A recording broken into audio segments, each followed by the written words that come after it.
Praise lord. ప్రభువైన యేసు నామములో అందరికీ వందనములు. ఈ దినము దేవుని వాక్యంలో నుంచి మార్కు సువార్త 5వ అధ్యాయం 33వ వచనం.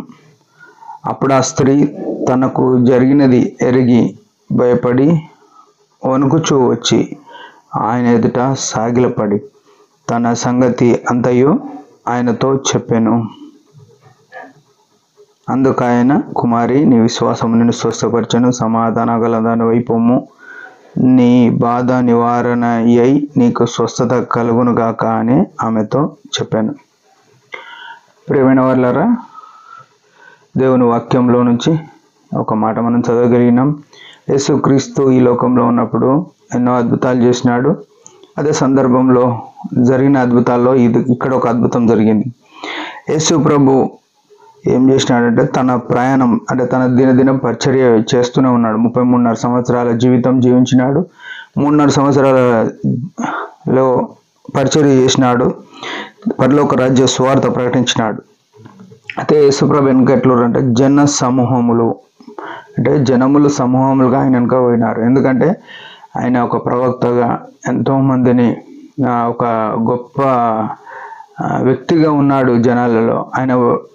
ఆయన పట్టుకుంటే గుడ్డోళ్ళు చూపొందుతున్నారు, కుంటివారు లేస్తున్నారు, మగవారు మాట్లాడుతున్నారు, చచ్చినోళ్ళు లేస్తున్నారు, 5 రొట్టెలు 2 చేపలు చేసినప్పుడు అద్భుతం చూసినారు. ఇవన్నీ చూసి వారు ఆశ్చర్యపడి జనసమూహంలో ఆయన ఇంటి వెళ్తున్నారు. అదే సందర్భంలో ఒక స్త్రీ తన ఎన్నో దినాలుగా 12 సంవత్సరాల నుంచి రక్తస్రావం కలిగిన స్త్రీగా ఉంది ఒక ఆమె వచ్చి యేసు ప్రభు దగ్గరకు వచ్చినది. ఆమె విశ్వాసంతో ఏమనుకుందంటే తనలో తను అనుకుంది, ఆయన వస్త్రపు చెంగు మాత్రం ముడితే నేను బాగుపడదును అనుకొని ఏం చేసింది, ఆయన ఆ జనసమూహం అంతా ఉండగానే ఆయన వెనుకనే వచ్చి ఆయన వస్త్రము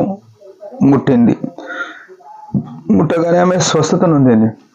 ఆ స్వస్థత నొందితే యేసు ప్రభు ఎవరో నన్ను ముట్టినది అనగానే అందరూ అనుకున్నారు ఇంత జనసమూహంలో ఎవరు ముట్టిరని అనగానే ఆమె అంతటా ఆమె బయటకు వచ్చి జరిగినది చూసి భయపడి వణుకుచూ ఆయన ఎదుట సాగిలపడింది. ఈ మాట మనం చదివినాం. ప్రియమైన సహోదరుడా, సహోదరి, యేసుక్రీస్తు ప్రభువును అంగీకరించినాక, యేసు ప్రభువులోనికి వచ్చిన తర్వాత, ఆయన దగ్గర పాపాలు ఒప్పుకున్న తర్వాత నా జీవితంలో పాత స్థితి ఏమి మారిందో మనం చూసుకోవాలి.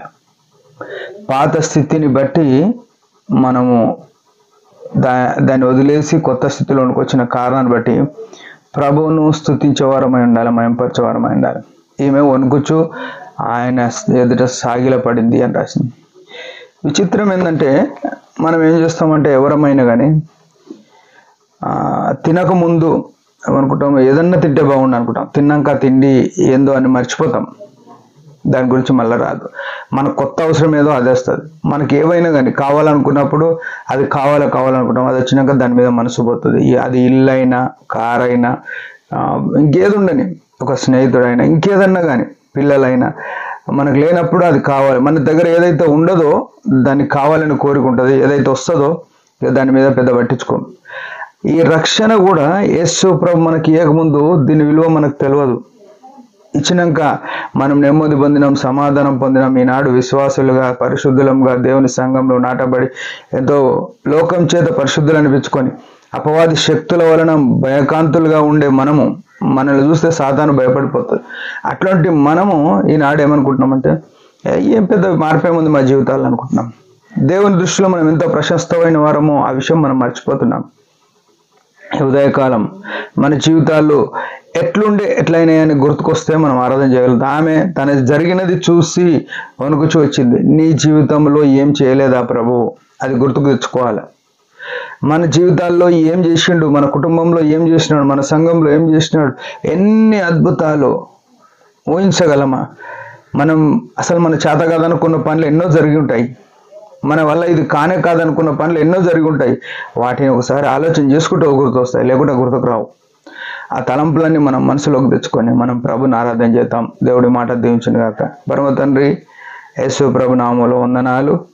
దయకాలం మాకు ఇచ్చిన ఆయుష్ని బట్టి స్తోత్రం. రక్తస్రావం గల స్త్రీ తనకు జరిగింది చూసి ఎంతో నమ్మకంగా నీ ఎదుట వచ్చి భయంతో వణుకుతో సాగిలపడి నేను మయంపరుస్తూ వచ్చింది. మా జీవితంలో ఎంతో అద్భుతాలు జరిగినప్పటికీ మేము మర్చిపోయినాం. దయతో క్షమించండి. మరొకసారి నెమరు వేసుకొని నేను మయంపరచు కృపణిస్తున్నందుకు స్తుతిస్తూ యేసు ప్రభు నామములో స్తుతించి ప్రార్థించి గణపరిచి ఆరాధిస్తున్నాం తండ్రి. ఆమెన్. మీరందరి పరిచర్య గురించి భారంగా ప్రార్థన చేయండి. Praise the lord.